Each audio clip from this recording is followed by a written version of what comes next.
আসসালামু আলাইকুম। আমার চ্যানেলে আপনাদের সকলকে স্বাগত।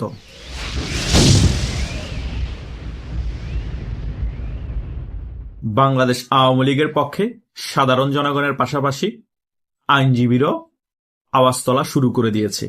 তারা সুপ্রিম কোর্ট বলেন, হাইকোর্ট বলেন এবং বিভিন্ন জেলার জজ কোর্ট বলেন, সকল জায়গায় আওয়ামী লীগের পক্ষে রয়ে আওয়াজ তুলছে এবং ১৭৩ জন সুপ্রিম কোর্টের আইনজীবী অলরেডি জাতিসংঘের কাছে চিঠির মাধ্যমে আবেদন করেছে বাংলাদেশ আওয়ামী লীগের যে নিষেধাজ্ঞা দেওয়া হয়েছে সংসদে বিল পাশ করে সেটা যাতে এই সরকার প্রত্যাহার করে, জাতিসংঘের পক্ষ থেকে যাতে এই সরকারকে প্রেসার ক্রিয়েট করে।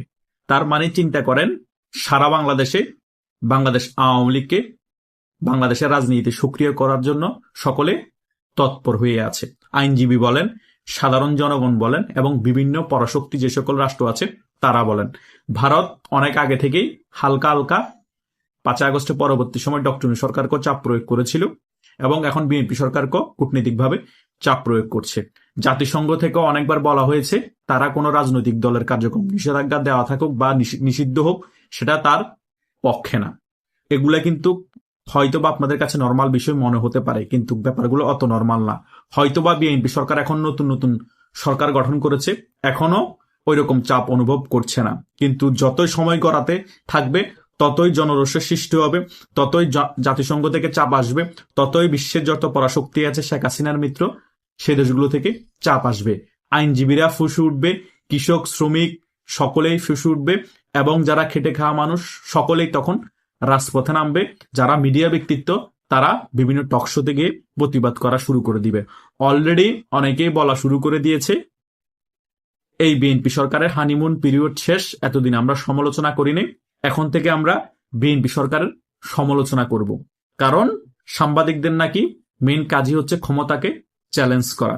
তাই অনেক সাংবাদিক এতদিন বিএনপি সরকারের যে সকল খারাপ কাজগুলো তারা চলমান রেখেছে সে সকল বিষয় নিয়ে তেমন সমালোচনা করে নাই, কারণ হানিমুন পিরিয়ড শেষ হয়নি। সেই কারণে এখন সমালোচনা অলরেডি সাংবাদিকদের পক্ষ থেকে শুরু হয়ে যাবে এবং টকশোর মধ্যে যে সকল আলোচক যায় তারাও কিন্তু বিভিন্ন ল্যাকিংস পয়েন্টগুলা বিএনপির নেতাদের এবং মন্ত্রীদের ধরিয়ে দিবে।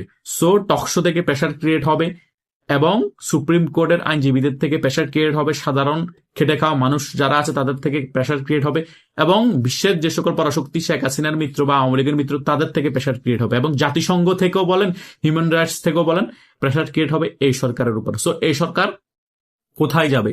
এমন এক পরিস্থিতি তৈরি হবে, দরিমা না কেঁদে বাঁচি, এই একটা পরিস্থিতিতে বিএনপি সরকারের যিনি এখন প্রধান আছেন তারেক জিয়া, আমি গতকালকে একটা ভিডিও করে বলেছি তিনি হয়তোবা রাতের আধারে পদত্যাগপত্র জমা দিয়ে সিস্টেমেটিক ভাবে বিদেশও পালিয়ে যেতে পারেন। কারণ ওনার রেকর্ড আছে মুসলেখা দিয়ে ২০০৬ সালের পরে যখন বিএনপি সরকারের পতন হয়েছে তখন কিন্তু মাইটের খেয়ে মুসলেখা দিয়ে তিনি আর কখনো রাজনীতি করবে না, রাজনীতির সাথে সম্পৃক্ততা উনি আর রাখবে না, এটা দিয়ে তিনি লন্ডন চলে যান। আগামীতে হয়তোবা মুসলেখা না দিল তিনি পদত্যাগ করে কাউকে কিছু না বলে সিস্টেমে লন্ডন চলে যেতে পারেন অবস্থা বেগতিক দেখলে। সামনে কিন্তু ওই রকম অবস্থা তৈরি হবে, সে কারণে তিনি বাংকার বানাচ্ছেন, সুড়ঙ্গ করতেছেন সেফটির জন্য, কারণ তিনি শেখ হাসিনার পরিস্থিতি দেখে এখন ভয় পাচ্ছেন। শেখ হাসিনার জন্য তো ভারত ছিল, আমার জন্য তো কেউ নাই, আমি কি আদৌ বাঁচবো? সো বাংকার টাঙ্কার বানানোর কোনো দরকার নাই, সুড়ঙ্গ বানানোর কোনো দরকার নাই। পরিস্থিতি বেগতিক দেখলে চারিদিক থেকে যখন কোণঠাসা হয়ে যাবেন তখন রাতের বেলা শেখ হাসিনার সাথে কথা বলে মাপ টাপ চেয়ে নিয়ে এবং পদত্যাগপত্র জমা দিয়ে লন্ডন চলে যেন। শেখ হাসিনার মন উদার, শেখ হাসিনা তার নেতা কর্মীদেরকে আপনার কোনো ক্ষতি করতে বলবে না এবং ক্ষতি করবেও না। সো 2টা মাস হয়েছে ক্ষমতা এসেছেন, আরো 18টা মাস থাকেন বা 20টা মাস থাকেন, তারপরে বুঝবেন একটা দেশ চালানো কত কষ্টের। শেখ হাসিনা আয়রন লেডি ছিল বিদায় 16 বছর এক হাতে বাংলাদেশটা সুন্দরভাবে পরিচালনা করেছে এবং বাংলাদেশের মানুষকে সুখে শান্তিতে রেখেছে। বাংলাদেশে মেট্রো রেল করে দিয়েছে, পদ্মা সেতু করে দিয়েছে, বাংলাদেশে অনেক অনেক সেতু সারা বাংলাদেশে করে দিয়েছে। শুধু তাই নয়, যারা গৃহহীন ছিল তাদের জন্য বাসভবন করে দিয়েছে, যারা হিজড়া ছিল তাদের জন্য অনেক ঘর করে দিয়েছে এবং সারা বাংলাদেশের মধ্যে উন্নয়নের জোয়ার বয়ে দিয়েছে এই শেখ হাসিনা। শেখ হাসিনার হাত ধরে বাংলাদেশ উন্নয়নের শিখরে চলে গিয়েছে। সো আপনি 2 মাসে বুঝতে পেরেছেন বা এত জনগণের দেশের মধ্যে একটা দেশ চালানো এত ইজি না। 2 মাসের মধ্যে আমরা চাপে পড়ে গিয়েছি। শেখ হাসিনা কিভাবে 16 বছর দেশটা পরিচালনা করেছে, বাংলাদেশের জনগণও বুঝতে পেরেছে যে শেখ হাসিনা ছাড়া বাংলাদেশের মতো ঘনবসতি এই দেশটাকে কেউ পরিচালনা করতে পারবে না। একমাত্র শেখ হাসিনার দূরদর্শী নেতৃত্ব ছিল বিদায় শেখ হাসিনা এই বাংলাদেশটাকে পরিচালনা করেছে এবং উন্নয়নের শিখরে নিয়ে গিয়েছে। কোনো কিছুর অভাব রাখে নাই। করোনার মধ্যে এত প্রেসার ছিল, রাশিয়া ইউক্রেন যুদ্ধ শুরু হওয়ার পর এত প্রেসার থাকার পর বাংলাদেশ দুর্ভিক্ষের কবলে পড়ে নাই। বাংলাদেশে কোনো তেল সংকট দেখা দেয় নাই। বাংলাদেশের তেলের দামও আহামরি তেমন বাড়ে নাই। কিন্তু এই বিএনপি সরকার আসার সাথে সাথে গ্যাসের দাম বৃদ্ধি করে দিয়েছে। এখন জ্বালানি তেলের দাম একবার বৃদ্ধি করেছে। সামনের মাস থেকে নাকি জ্বালানি তেলের দাম গ্যাসের দাম আরো বৃদ্ধি পাবে এবং বিদ্যুৎ বিলের দামও আরো বৃদ্ধি পাবে।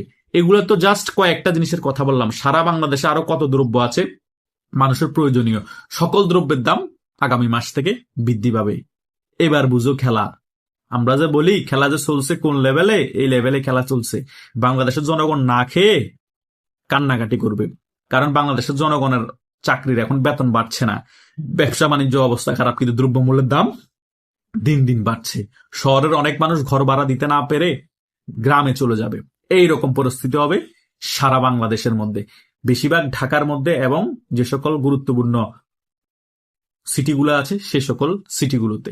তারা শহরগুলোতে টিকতে না পেরে, ঘর ভাড়া দিতে না পেরে, দ্রব্যমূল্যের দাম বৃদ্ধির কারণে নিজেদের জীবনের সুন্দর একটা সময়গুলো পার করতে না পেরে তারা আবার গ্রামে চলে যাবে।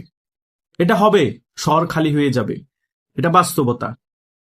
এগুলো সকল কিছু বিএনপি সরকারের অবদান। সো আপনারা ডিসাইড করবেন বিএনপি সরকারকে আর কতদিন ক্ষমতায় রাখবেন, আর আওয়ামী লীগ সরকারকে কত তাড়াতাড়ি বাংলাদেশে আবার ক্ষমতায় আনবেন। কারণ আপনারাই জনগণ, আপনারাই ভালো বুঝেন, আপনারাই ক্ষমতার উৎস।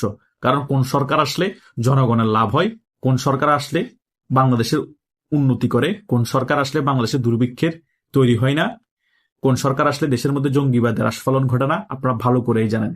শেখ হাসিনা 16 বছর শাসন আমলের সাথে বিএনপি 2001 থেকে 2006 সালের শাসন আমল মিলিয়ে দেখলে সকল কিছুর উত্তর পেয়ে যাবেন। শুধু তাই নয়, এই 2 মাসের শাসন আমলটাকে আপনি শেখ হাসিনা 16 মাসের শাসন আমলের সাথে মিলিয়ে দেখলে বুঝতে পারবেন বিএনপির শাসন আমল এই নতুন 2 মাসের পরবর্তী সময়গুলো কোন দিকে যাচ্ছে। তখনই আপনারা দুধ কা দুধ পানি কা পানি সকল কিছু একেবারে ক্লিয়ার হয়ে বুঝতে পারবেন। আশা করছি আমি এই ভিডিওতে যে সকল বিষয়গুলো আলোচনা করেছি আপনারা ক্লিয়ারলি পুঙ্খানুপুঙ্খানুভাবে ব্যাপারগুলো বুঝতে পেরেছেন। সো তারপরে যদি কোনো বিষয়ে কোনো কনফিউশন থাকে, যাদের সাথে আমার হোয়াটসঅ্যাপ এবং মেসেঞ্জারে কথা হয় তারা ওখানে প্রশ্ন করতে পারেন, ওখানে আমি ক্লিয়ারলি উত্তর দিয়ে দিব। আর যারা ইউটিউবের এই ভিডিওর কমেন্ট বক্সে কমেন্ট করতে চান তারাও কমেন্ট করতে পারেন, আমি এখানে উত্তর দেওয়ার চেষ্টা করব। ধন্যবাদ সকলকে।